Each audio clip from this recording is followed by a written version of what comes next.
there, EV here. Welcome to a water-cooled build in the Fractal Design Defined Mini C Tempered Glass Edition. I haven't got the panel on because it reflects things in the background and it just makes the shot look untidy. And it's sort of encroaching on my space, it's sort of man-spreading. So I have to have it this close because my setup isn't quite good enough for me to be able to get us both in shot either way. If you want to check out the air-cooled build of this case, I'd check the top right-hand corner, which was the last video. Next video we'll be doing the Cooler Master Masterbox Lite 3.1 air-cooled build, and then following that the water-cooled build of that case.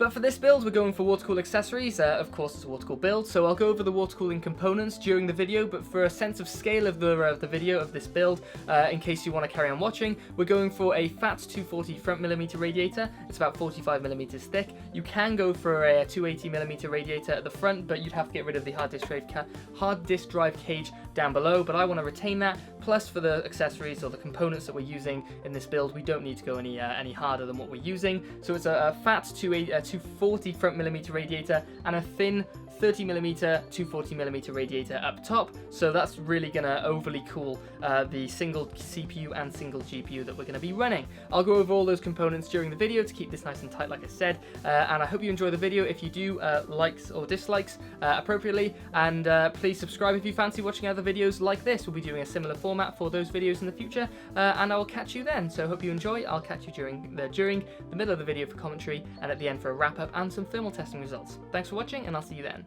To start off, we're going to speed through the breakdown of all the air-cooled components and head straight to the water cooling as quickly as possible. If you're looking for a more thorough look at the parts of this case, I'd strongly recommend checking out the air-cooled build first. This video is purely about water cooling ability and performance. The simplest and most effective component to remove first in terms of the build is the GPU. I'm going to assume that most people watching this video have or will be using a micro ATX or mini ATX motherboard. So I thought I'd show you how I remove a GPU from the top PCI Express slot. It's simply a case of using a plastic ruler to hit the latch through the tight gap between the GPU and the CPU cooler. Before we can remove all the cooling components, we need to take a quick visit to the other side and disconnect all the fans from the fan hub. Back to the front, we can start uninstalling the Hyper 212 Evo cooler. Again, I'd recommend using a plastic ruler to unclip the fans, as the fins of the cooler can be a bit sharp. Now the fans are out of the way, we have access to the screws of the hold down bracket. Unscrew them evenly to reduce uneven stress on the CPU and motherboard. A quick cleanup of the CPU is always a good idea, and kitchen paper will do the job nicely. You can use some electronics cleaner or isopropyl alcohol if your thermal paste is a bit old or hard to get off. Back to the other side again, we can remove the 2.5-inch drive bracket to gain access to the CPU cooler backplate and finish off its removal, ready for the CPU water block. Like I said in the air-cooled build, that 2.5-inch drive bracket is a brilliant addition to the case and makes an excellent use of this largely unused area.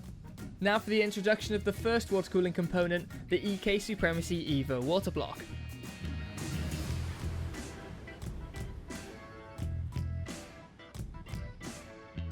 Installation of this block is very simple. First you start off with these double-sided screws that go through the motherboard to fix to the backplate. I'd recommend using some nylon washers at the base of the screws to avoid wear and tear on the motherboard's finish. I do believe these are included in later versions of this component than mine. If you don't, this can result in your system straight up not working, which I experienced in this video.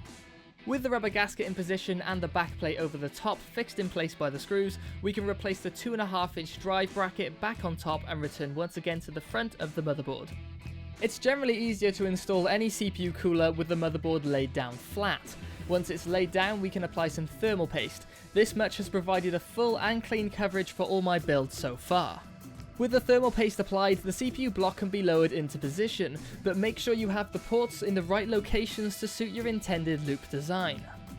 Then we can place the included springs that combine with the thumb screws to provide an equal pressure to each corner. Like any other CPU cooler, tighten these down evenly to reduce uneven pressure to the CPU and motherboard.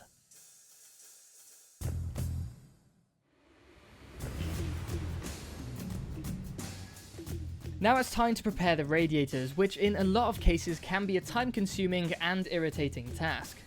The front radiator will be a 240mm long and 38mm thick EKWB PE radiator, which earlier on I mentioned was a 45mm radiator, but I mixed that up with the 280mm EKCE radiator, which was forced into the Fantex Enthro Evolve mATX water-cooled build, which you can check out in the top right hand corner.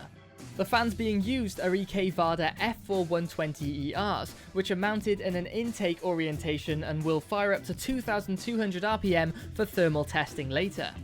The top mounted radiator will be this 240mm long, 26mm thick EK-SE. The fans mounted to this are identical to those of the front radiators. A note to those looking to water cool for the first time, the difference between the thickness of the actual radiator cores between the 38mm and the 26mm radiators is not a lot, so don't feel compelled to buy a thicker radiator risking compatibility over performance.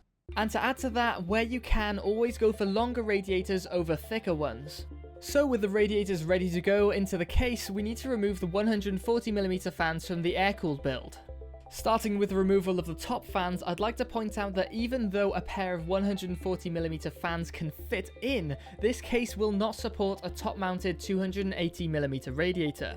The extra width between a 280mm radiator and a 240mm radiator would interact with the top of the motherboard, and this is the situation with most micro ATX cases. So if you're looking for that extra cooling, I would recommend looking towards an ATX case.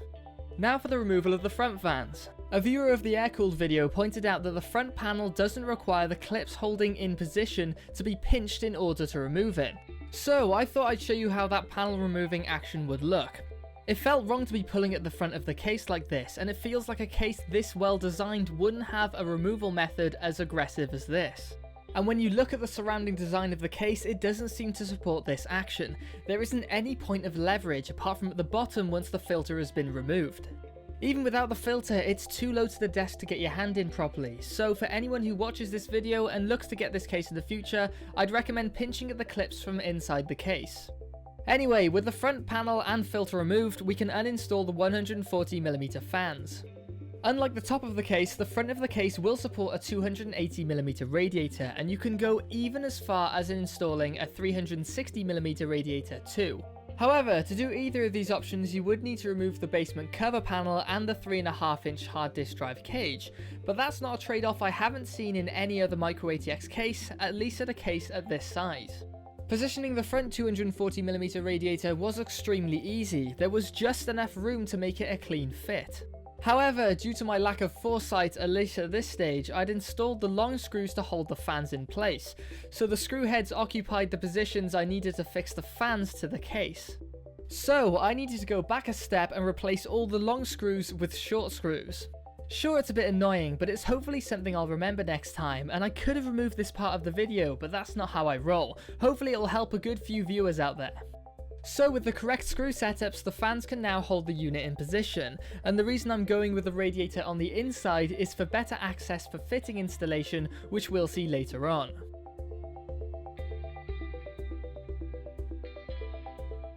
As for the top radiator mounting, I had to go back again and move the fans to the other sides of the radiator. I won't go and show you that fix, but it seems to be one of those things where once you've done something enough times, you start to get a little complacent. Anyway, due to the rather stiff CPU power cable, the radiator was slightly twisted. This meant I couldn't fit one of the rear screws to the radiator. It's no big deal though, since there are 7 others to compensate. So, with the radiator fitted, we can replace the top cover. This is where I stumbled across another interesting design decision. If the top cover is replaced in one orientation, its left edge won't align and will be slightly raised. This is down to the asymmetrical layout of the long magnetic strips. Notice that the left side is slightly further from the edge than the right. So this means if it's laid down in one way, it sits a little proud, but if you lay it down in the other way, it sits perfectly in its recess. Okay, it's not that cool, but it's part of a design that allows the radiators and the fans to be fitted as far away from the motherboard as possible without increasing the width of the case, and that's something we can all appreciate. Now for the potentially really messy part of the water cool build, the fittings and tubing. You may be glad to know that I've reduced the amount of this you'll see in the video for the following reason. Trying to get a clean shot of most of these runs is very hard, so it's much simpler for me to show you the befores and afters. I'll always try and show at least one clean fitting for every water cool video I do, but I won't show them all. So with the top radiator and CPU block connected, we can do a quick fitting of the EVGA GTX 1070 for the Win GPU with its pre-installed EK water block. This means I can get a much better understanding of how the pump and reservoir will fit inside the case with all the major components in place. If you're looking to do a similar setup, this wouldn't be a bad model to base your design on. It works for the majority of micro ATX mini tower cases, and it means you can fill the case with a large reservoir. This is probably past the point where I should have installed the screws for the GPU. It was only going to be a temporary fit, but everything seemed to fit well enough in without me having to remove it again. So with the GPU half plumbed in, we can go underneath it to build up the drain port, which is extremely important, so please don't miss this one out. A couple of things to look out for is the male-to-male connectors required between the radiator, T-splitter and ball valve, and it's always a good idea to close the ball valve after installation and have a backup plug just in case. Now we can finish the GPU plumbing to the front of the radiator and finally tackle the most difficult fitting, the pump to the CPU block. This gave me a perfect opportunity to show some tubing resizing, which is essentially a standard fitting setup with a couple of extra steps. First off, it's good to get a rough idea of how much needs to be removed, and then remove that section for cutting out of the case. Then we can remove the collar of the fitting and find a spot where you can get a clean, smooth tool to pry the tubing away from the fitting.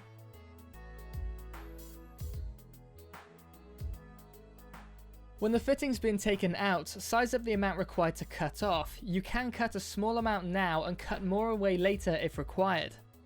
And then you can go ahead and cut the tubing, but cut it away from the case. If offcuts of tubing fall into the case, it can be a huge pain trying to fish them out, especially when the case gets this heavy. Now we can replace the fitting, which may require some pliers to loosen the tubing, or you can temporarily use another component to gain leverage. And finally, we can bring the collar back into position and ensure it has a tight fit to prevent any leaks. So with the resizing out of the way and that length of tubing put in place, we can finally add the final run of tubing from the front radiator to the pump and move straight onto filling.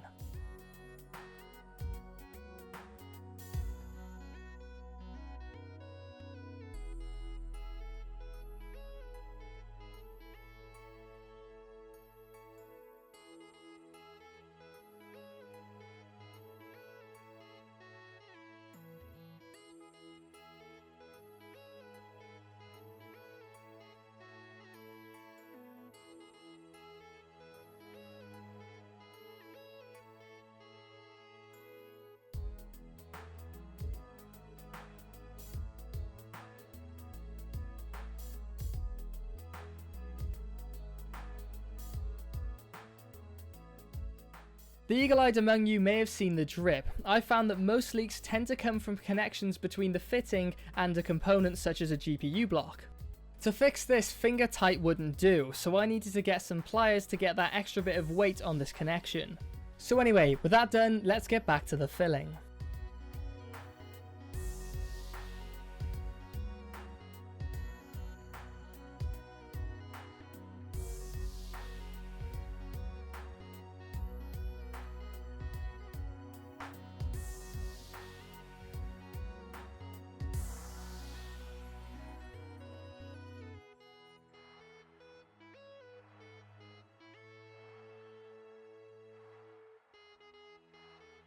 Okay, so onto the thermals. Looking at the best case air-cool results for this setup and test, which you can check out at the top, albeit with a different graphics card, the CPU hit 83 degrees. So under water cooling, the CPU dropped to 74 degrees after 10 minutes under the test conditions at the top, and the GTX 1070 hit 51 degrees. Compare that to all the other cases tested under water cooling so far, and we're looking at the best CPU result to date at 73.75 degrees Celsius, and a close second best GPU temperature at 51 degrees. So with the thermals out of the way, let's check out the final build, and I'll see you at the end for a final wrap up.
So, a couple of final comments about the case and a couple of announcements. First, the case is perfect for a silent build. Very quiet during the testing, where the fans were ramped up to 2,200 RPM. That can get pretty noisy, but perfectly quiet. So, if that's what you're looking for out of a case, this will be brilliant. Plus, it looks amazing. I think so anyway. You can make your own mind up about that. And the other couple of things I wanted to announce. If you want to vote for the next cases I'm going to be doing some work on, then there's a straw poll down in the link description. Click on that. I got about 6 or so cases that I'm looking to get to do some videos on, and if you want to impact how this channel goes, then you can do that in the video description. Also, last week I mentioned that the company I bought this from, Scan, had a few issues with the way that they sell and the way that they work. One of the biggest issues was that their pre-order button was green, and now it's changed to blue since we did the— Whoa, back up. As of, well, within the last 24 hours, the situation has changed. It was, as of yesterday, at around something like 1 o'clock, when I was having lunch, when I was in work, it changed to blue. It was blue at that point. I don't know how long it was blue prior to that, but it was blue yesterday, about 24 hours ago. As of today, 24 hours later from then, it's now green again. If you can see in the back, there's actually 2 pre-orders right here. You might be able to make out they're green if you're watching on a large screen, but yeah, they're green. Same as the buy button. The big issue with that is that the buy button and the pre-order button should not, to be pro-consumer, should not be green. They should be different colours. Buy can be green. That's a good colour for buy. Yesterday they had it as blue. Pre-order was a blue colour. Scan have got the imagination to make their logo blue. They know more than one colour. We can confirm this. They know black, they know white, they know blue, and they know green.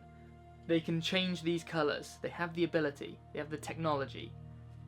So, they should just do that. As far as I'm concerned, you keep those buttons the same colour. It's confusing to consumers. They'll lead you down a rabbit hole where apparently, as far as I'm concerned, when I bought 2 cases from them, they were both on the buy button. They weren't pre-order. One of them was apparently, I got emailed 12 hours after purchasing that one of them was a pre-order, which, is not good. If you're going to pre-order something and you're going to go through the purchasing phases of pre-ordering, you need to warn somebody during the selection. You need to warn them during when they're in the checkout, and you also need to send an email afterwards, immediately telling that person it was pre-order, to absolutely make sure that this person is making the right decision as a consumer, arming them with all the information. They did none of those things correctly. So, it's anti-consumer, that's the main point. It's already 2 minutes, I'm going to be as quickly as I can. 2 minutes extra, sorry. So, as far as I'm concerned, I am never going to buy from Scan until they change this back to what it was yesterday, which was blue. Now, it could be a glitch, but I don't think things just happen where they just go from, oh, they're green, that's good, to blue, and then back to green. Somebody has to make an explicit decision to make it that colour. So somebody's doing this as an anti-consumer thing. Maybe they just want to trick people into pre-ordering and then make them feel too uncomfortable or awkward or not enough time to switch it back, and they get a little bit more money from them. So, yeah. So I'm not buying from Scan at all, anything, until they change this back. I will recommend everything but Scan. So Amazon, Overclockers UK, Aria, Custom PC, Waterclocking UK, eBuyer. I have bought from all of those companies. 0 issues. Zero issues. Sorry. No issues at all from them. But Scan is one of the only place to make it not explicit. In fact, highlighting it's the same thing. Highlighting it's green. So that's it. 3 minutes too late. I'm so sorry. But hopefully, I'm not going to go back to the video now. It's pretty much over. Like and dislike appropriately. Subscribe if you want to see more videos like what you saw before this rant. And I hope to see you in the next video, which is the Masterbox Lite, which I bought from Amazon because they had them in stock and they were quick and they didn't trick me into buying something. So yeah, vote down below. 4 minutes too late now, I'm so sorry. I will catch you next time. Thanks for watching.